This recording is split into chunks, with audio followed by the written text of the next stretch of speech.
एक तरफ हमारा रकीब मुल्क भारत चांद पर पहुंच गया है तो दूसरी जानिब पाकिस्तान मजीद मसाइल का शिकार है। बहुत सी नई सियासी पार्टियां भी आ रही हैं। क्या उनके पास इन मसाइल का हल है? निगरान हुकूमत को अपनी पॉलिसियां बदलनी होंगी। आप ऐवानों में बैठ के अवाम के ग्राउंड मसाइल का हल नहीं कर सकते।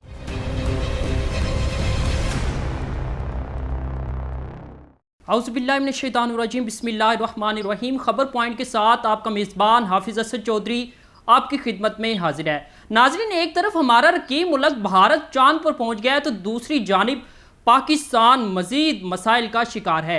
एक तरफ महंगाई, बेरोज़गारी, लाकानूनियत, इन जैसे मसाइल ने पाकिस्तान को घेरा रखा है तो दूसरी जानिब हुकूमत भी अपनी सियासत का खेल खेल रही है। इन मसाइल का हल क्या है? क्या इलेक्शन इन तमाम मसाइल को हल कर देंगे? और दूसरी जानिब अगर देखा जाए तो बहुत सी नई सियासी पार्टियां भी आ रही हैं। क्या उनके पास इन मसाइल का हल है? इन्हीं सवालात के जवाबात जानने के लिए हमारे साथ टेलीफोन लाइन पर मौजूद हैं बैरिस्टर उस्मान खिजर मांगड़ साहब। जी उस्मान साहब, अस्सलाम वालेकुम। वालेकुम सलाम हाफिज साहब, thank you very much for having me in your show. अच्छा उस्मान साहब, सबसे पहले अहम सवाल हमारे नाजरीन का भी ये सवाल है कि कहा जा रहा है कि इलेक्शन करवाए जाएं। हर पार्टी जोरदार रही है, कोई कह रहा है इलेक्शन आगे हो, कोई कह रहा है अभी हो, कोई कह रहा है 3 माह बाद हो। आपकी नज़र में क्या, आप भी इसके ऊपर बहुत गहरी नज़र रखते हैं, आपकी नज़र में क्या इलेक्शन इन तमाम मसाइल का हल है? हाफिज साहब, एक्चुअली इलेक्शन अगर आप बाय द बुक जाएं, बाय द कॉन्स्टिट्यूशन जाएं, तो फिर तो इलेक्शन 90 डेज में होने हैं। लेकिन अगर आप फर्दर प्रोसीड विद करें, जो आपकी मर्दमशुमारी हो जाए इसी चीज से, तो उसके बाद फिर आपकी जो डिलिमिटेशन ऑफ द कंस्टिट्यूएंसीज है वो मस्ट हो जाता है under the constitution of Pakistan. जी। तो अब वो 90 डेज वाला चैप्टर तो क्लोज हो गया। अब सबसे पहले डिलिमिटेशन होगी और उसके बाद इलेक्शन कमीशन जो है वो शेड्यूल अनाउंस करेगा इलेक्शन का। बट द क्वेश्चन इज कि इधर द इलेक्शन और फ्रेश इलेक्शन जो है ये इन सब मसाइल का हल भी है या नहीं है।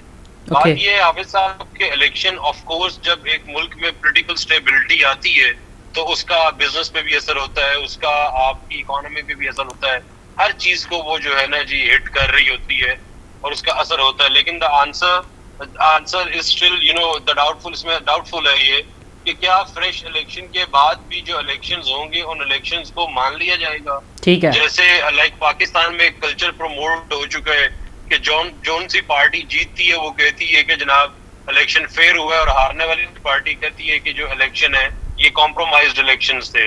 आप पीटीआई की एग्जांपल ले लें कि वो अगर किसी एक हल्के में जीत जाते हैं तो वो कहते हैं जी चीफ इलेक्शन कमिश्नर साहब इंतहाई ईमानदार आदमी है। On the very other hand अगर वो किसी हल्के में हार जाते हैं तो वो कहते हैं ये तो हम तो पहले दिन से कह रहे हैं ये कॉम्प्रोमाइज्ड है। Same is the case with the judiciary. कोई एक केस का फैसला किसी पॉलिटिकल पार्टी की फेवर में आता है तो वो जुडिशरी की तारीफ के पुल बांधना शुरू कर देता है। ठीक है। और ऑन द अदर हैंड अगर उसके against by the book under the law फैसला आ जाता है तो फौरी तौर पे ये कह दिया जाता है कि ये वाले तो जजेस बाइस्ड हैं, ये वाले तो जो है ना जी प्रॉब्लम है, इसमें हमें पहले पता था ये फैसला आना है। तो सर इसमें ये है कि अगर इलेक्शन हो वो इलेक्शन इतने साफ शफाफ इलेक्शन हो कि कोई भी पॉलिटिकल एंटिटी उनकी जो ऑथेंटिसिटी है उसके ऊपर फिंगर रेज ना कर सके। ठीक है। अच्छा उस्मान साहब, हमें बताइएगा क्योंकि गुज़श्ता 2 माह से निगरान हुकूमत चल भी रही है और बहुत सी पॉलिसियां उनकी जो है वो अवाम मुखालिफ हैं। IMF के टैक्सेस तो पहले भी थे, पहले भी उनके साथ मुज़ाकरात होते थे, मामूलात होते थे, लेकिन ये वाली महंगाई नहीं थी जहां पर जो है वो पेट्रोल भी 300 से तजावुज़ कर गया और दूसरी जो बुनियादी चीज़ें हैं उनके ऊपर भी बहुत ज़्यादा टैक्सेस है। बिजली का मामला बहुत ज़्यादा हाईलाइट, गरीब अवाम पिस कर रह चुकी है। क्या आप जो है वो निगरान हुकूमत की पॉलिसियों या उनके काम से, उनकी वर्किंग से कॉम्प्रोमाइज़ करते हैं?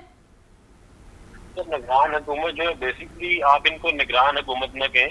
ठीक है। ये एक प्रॉपर हुकूमत है। आफ्टर दी रिसेंट जो लेजिस्लेशन हुई है कौमी असेंबली में जाते हुए PDM जो हमें एक तोहफा दे के गई है, जो एक दिन में 40 कानून पास हो रहे थे अंडर दोज लेजिस्लेशन जो कि अडॉप्ट की गई है, उसके बाद आप इसको निगरान हुकूमत कहना मैं समझता हूँ ये ज्यादती है। ठीक है। दूसरी बात, क्योंकि बहुत एक वसी इख्तियारात दिए गए हैं इनको, पाकिस्तान की तारीख में पहली दफा ये इख्तियारात किसी भी ऐसी इंटरिम गवर्नमेंट को दिए गए हैं। ठीक है। तो दूसरी तरफ जो है अब ये जो इख्तियारात हैं, इन इख्तियारात में को IMF से डील करने का खुली जो है वो छुट्टी दी गई है। ठीक है। लेकिन जो द बेसिक प्रॉब्लम है, जो मैंने अगर आप मेरी ट्विटर प्रोफाइल पे जाएं आप देखेंगे, मैं आज से 3 महीने ये निगरान हुकूमत आने से पहले भी मैं कह रहा था कि ये जो इकोनॉमिकल इंस्टेबिलिटी है ये और ज्यादा स्ट्रेंथन होगी और ज्यादा मुश्किल वक्त आएगा।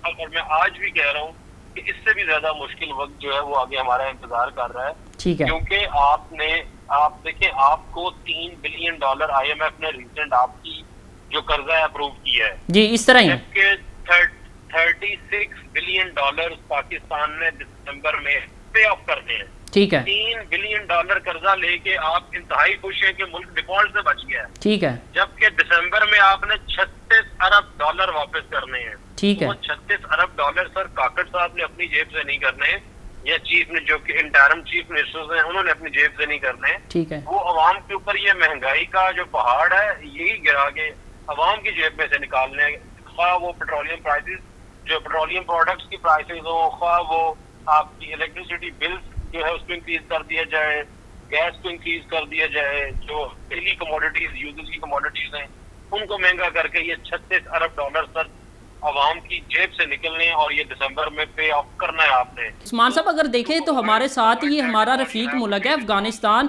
अगर अफगानिस्तान के आप मामला देखें तो पूरी दुनिया शायद कह रही थी जब इन्होंने एक अपनी रियासत कायम की और एक इस्लामी निज़ाम लेके, पूरी दुनिया, अमेरिका भी जो एक सुपर पावर है वो भी ये कह रहा था कि ये तो सर्वाइव ही नहीं कर पाएगी। लेकिन अगर आज आप उनकी प्रेजेंट मईशत देखें तो पाकिस्तान से बहुत हद तक बेहतर है। और उन्होंने साफ अल्फाज में ये बात कही कि हम IMF से कोई मायदा नहीं, कोई रिलीफ नहीं लेंगे, कोई इमदाद नहीं लेंगे, अपने जोरों बाजू पे अफगानिस्तान को चलाएंगे। तो आप कैसे देखते हैं पाकिस्तान और अफगानिस्तान के मामलात को? सर, IMF से उन्होंने डील कैसे करनी है? IMF तो उनको एक जो है पहले एज अ स्टेट एक्सेप्ट करेगा, उसके बाद एक जो है वो डील में एंटर हो सकता है। IMF एश्योरिटीज देता है। जी तो जी। ये बात अफगानिस्तान जो है वो IMF के साथ किसी भी सूरत से किसी भी डील में एंटर नहीं हो सकता। ठीक है। दूसरी बात, IMF अगर आप इकोनॉमी की बात करें अफगानिस्तान की, तो ये सारी जो इकोनॉमी है उनकी ये टेम्पररी बेस खड़ी हुई है और ये सारी फ्रॉड के साथ ये इकोनॉमी खड़ी हुई थी। मैं इस्लाम को ऐसी बात नहीं कह रहा, लेकिन बहुत सारे अच्छे काम भी हो रहे हैं। जी जी। लेकिन जो इकोनॉमी है वो उन्होंने टेम्पररीली इसको जो है सारा उन्होंने इसको सस्टेन किया हुआ। तो आप देखें कि कल से जब से पाकिस्तान में 2-3 दिन से डॉलर के ऊपर ये सारा सिस्टम चल रहा है, डॉलर की जो प्राइसेस हैं उसको चेक एंड बैलेंस उसके ऊपर आ गया है, डॉलर की प्राइसेस जो है रिड्यूस हो रही हैं। ठीक है। तो जबकि पाकिस्तान में ये तमाम प्राइसेस रिड्यूस हो रही हैं और at the very same time Afghanistan में वो प्राइसेस 12 रुपए तक इंक्रीज कर गई हैं। ठीक है। तो सर, जब आपने डॉलर दूसरे मुल्कों से आपने जो है स्मगल करना है, जब पैसा आपने दूसरे मुल्कों से स्मगल करना है, जब आटा आपने गंदम दूसरे मुल्कों से स्मगल करनी है, चीनी दूसरे मुल्कों से स्मगल करनी है, फर्टिलाइजर्स दूसरे मुल्कों से स्मगल करनी है, तो फिर सर आपकी इकोनॉमी तो जो है वो सस्टेन कर जाएगी। इसी तरह लेकिन जिस मुल्क से ये सारी जो है स्मगलिंग हो रही होगी उस मुल्क के लिए जो है बड़ी प्रॉब्लम्स होती हैं। तो पाकिस्तान इसके ऊपर जो है ना जी काउंटर जो प्रोडक्टिव स्टेप्स जो है वो ले रहा है और आपको आने वाले दिनों में अफगानी जो है वो बहुत ज्यादा मुश्किल में नजर आएंगे और इनकी जो इकोनॉमी है वो भी मुश्किल में नजर आएगी। लेकिन अगर आप बात करें कि इस्लामी निजाम की, तो बिल्कुल जनाब इस्लामी निजाम जो है वो on the very same time beneficial भी है, क्योंकि सूद के खिलाफ वहाँ पे जनाब ये सारा मामला हो रहा है। जहाँ पे सूद है वहाँ पे सर खुशहाली नहीं होती। अच्छा उस्मान साहब, एक बात बताइएगा कि जिस तरह खादिम हुसैन रिजवी साहब ने आज से 2 साल पहले तहरीक इंसाफ का मुस्तकबिल बता दिया था, तो बहुत सारी वीडियोस भी सोशल मीडिया पर आज भी मौजूद हैं। आज जो तहरीक इंसाफ के साथ हो रहा है, उनके कारकुनान के, ओहदेदारान के, चाहे वो पंजाब के हों, वफाकी हों या जो भी हो, वो जो नए आए थे या पुराने थे, सबके साथ जो है वो एक ही बर्ताव किया जा रहा है। किस तरह लेते हैं आप इस मामलात को सारे को जो तहरीक इंसाफ के साथ हो रहा है? इसे सिर्फ तहरीक इंसाफ नहीं, पाकिस्तान या पूरी दुनिया में कोई भी बंदा जो इस्लाम मुखालिफ सरगर्मियां करेगा तो उसका हाल यही होगा। और ये एक बड़ी अंडरस्टूड बात है और वो एक मुजद्दिद वक्त थे जी जी। और उन्होंने जो कहा वो आज बिल्कुल पूरा हो रहा है। अल्लाह ताला के फजल करम से हरफ ब हरफ पूरा हो रहा है। ठीक है। तो ये इस्लाम मुखालिफ जब आप जाएंगे, जब नामूस रिसालत पे बात आएगी, कोई बंदा बाहर निकलेगा और आप उन लोगों को शहीद कर देंगे, तो फिर आपको इस दुनिया में भी और आखिरत में भी ये सारी चीजें फेस करनी पड़ेंगी। इसी तरह ही है। वो सारी चीजें जो है वो पूरी होगी। अच्छा उस्मान साहब, ज़रा अपने बारे में आप बताइएगा, क्योंकि आप पहले भी तहरीक लब्बई के कैंडिडेट हैं सूबाई असम्बली के, तो आइंदा आपका क्या सियासी मुस्तकबिल है कि आप फिर भी आप आइंदा मुस्तकबिल में भी तहरीक लब्बई के टिकट से इलेक्शन लड़ेंगे सूबाई असम्बली का? इसमें आप सब देखें, मुझे दीन का काम करने के लिए, मुझे खत्म नबूवत का काम करने के लिए और या मेरी कोई भी ड्यूटी हो, जमात मेरी वो ड्यूटी लगा दे, उसके लिए जरूरी नहीं है कि मैं इलेक्शन कॉन्टेस्ट करूं। ठीक है। मेरी जमात मुनासिब समझेगी कि मुझे इलेक्शन कॉन्टेस्ट करना चाहिए तो मैं इलेक्शन कॉन्टेस्ट करूंगा। अगर वो किसी और को मुनासिब समझेंगे तो बिल्कुल वो उसको टिकट दें, वो इलेक्शन कॉन्टेस्ट करे। अगर जमात ने हुक्म किया तो इलेक्शन लड़ूंगा, अदरवाइज कोई ऐसी खास जरूरत। अच्छा उस्मान साहब, क्योंकि आप बहुत गहरी वाबस्तगी रखते हैं तहरीक लब्बैक के साथ, तो बताइएगा कि जब खादिम हुसैन रिजवी साहब थे तब कारकुनान और इनका वोट बैंक किस तरह का था, इनके जो अवाम थी वो उनकी तादाद किस तरह थी, और आज साद साहब जो है वो इस पार्टी को लीड कर रहे हैं, सियासी मामलात को भी और दूसरे मामलात को भी। आज तहरीक लब्बैक का वोट बैंक आप किस तरह देखते हैं? वोट बैंक इंटैक्ट है, इनफैक्ट वोट बैंक जो है वो बढ़ रहा है। ठीक है। और बाबा जी के दोनों साहिबजान जो है वो बहुत ज्यादा मेहनत कर रहे हैं। ठीक है। और दिन रात मेहनत कर रहे हैं। ठीक है। पॉलिसीज बन रही हैं, बाकी हर चीज में इम्प्रूवमेंट की गुंजाइश होती है। तो अल्लाह ताला करम करेंगे, पॉलिसीज बनेंगी, जमात एक इंस्टीट्यूशन की तरह चलेगी तो ज्यादा बेहतरी आ जाएगी, और ज्यादा बेहतरी आ जाएगी। अच्छा, ये एक ना हमारे नाजरीन का भी बहुत अहम सवाल है कि जो साद भाई हैं या साद रिजवी हैं वो भी क्या आइंदा इलेक्शन लड़ेंगे, या सूबाई असम्बली का या कौमी असम्बली का किस तरह वो अपना आइंदा सियासी मुस्तकबिल बनाएंगे? और सर अगर आप मेरी राय लें तो उनको इलेक्शन लड़ना चाहिए। ठीक है। और अदरवाइज ये फैसला जो है हमारी मरकज़ी जो है शूरा के अरकान करेंगे कि उनको इलेक्शन लड़ना या नहीं लड़ना चाहिए। अच्छा उस्मान साहब, तहरीक इस्तेकाम पाकिस्तान जो एक नई पार्टी आई, अलीम खान साहब और जहांगीर तरीन उसमें है, आप भी बखूबी इससे वाकिफ़ हैं। पीटीआई के बहुत सारे लोग और इधर उधर की जमातों में जो पहले छोड़ के पीटीआई आए थे, अब पीटीआई छोड़ के इस्तेकाम पाकिस्तान में चले गए हैं, वो कहते हैं जी अब हम मसाइल का हल लेके आएंगे, पहले हमारे पास जो है वो प्लेटफार्म गलत था, अब हम सही प्लेटफार्म पर आगे हैं। तो क्या देखते हैं इस नई सियासी जमात को आप?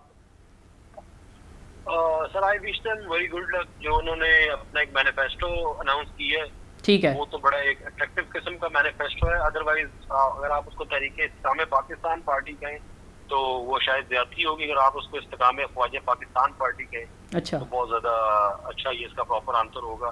सबको पता वो पार्टी किसने बनाई और उसमें लोग कहाँ से जा रहे हैं। ठीक है। और ये पाकिस्तान और ये सारी पोलिटिकल पार्टीज ऐसे ही बनती हैं, और सारी पोलिटिकल पार्टीज को इक़्तिदार में यही लोग लेके आते हैं। यही प्रॉब्लम है कि हम डेमोक्रेसी जो है उसके साथ 76 ईयर्स से मजाक करते हैं।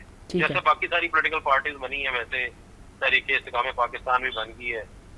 मेरी उनके साथ बड़े डिफरेंसेस नहीं है, मैं सिर्फ इतना ही कहूँगा कि I wish them very good luck. जी, हमारे साथ मौजूद थे उस्मान खिजर मांगट साहब, जो एक कानून दान भी हैं और सियासत पे भी बहुत गहरी नज़र रखते हैं। उनका कहना था कि पाकिस्तान को अगर इन मसाइल का हल करना है, अगर इन मसाइल से निकलना है तो अपनी मईशत को ठीक करना होगा, इक़दाम अच्छे करने होंगे, निगरान हुकूमत को अपनी पॉलिसियाँ बदलनी होंगी, अवाम के हक़ में जो पॉलिसी हैं वो लेके आनी होगी, और जो हमारे वज़ीर आज़म अनवारुल हक काकड़ साहब हैं उनको भी ग्राउंड फ्लोर से वाकिफ़ होना चाहिए कि अवाम के ग्राउंड में मसाइल क्या हैं। आप ऐवानों में बैठ के अवाम के ग्राउंड मसाइल का हल नहीं कर सकते, इसके लिए आपको अवाम में निकलना पड़ता है। तो खबर पॉइंट के साथ अपने मेज़बान हाफिज़ असद चौधरी को इजाज़त दीजिए। अल्लाह नेगेबान।